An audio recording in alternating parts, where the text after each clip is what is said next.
حضرت ثوبان رضی اللہ تعالیٰ عنہ سے روایت ہے،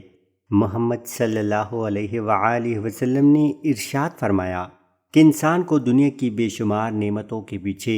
بھاگنے کے بجائے چند ایسی نعمتیں حاصل کرنے کی کوشش کرنی چاہیے جو دنیا اور آخرت دونوں میں اس کے کام آئیں۔ آپ صلی اللہ علیہ وآلہ وسلم نے فرمایا کہ تمہیں چاہیے کہ شکر کرنے والا دل حاصل کرو، جو ہر حال میں اللہ تعالیٰ کی نعمتوں کو پہچانے اور اس کا شکر ادا کرے، اور ایسی زبان حاصل کرو جو اللہ تعالیٰ کے ذکر سے تر رہے،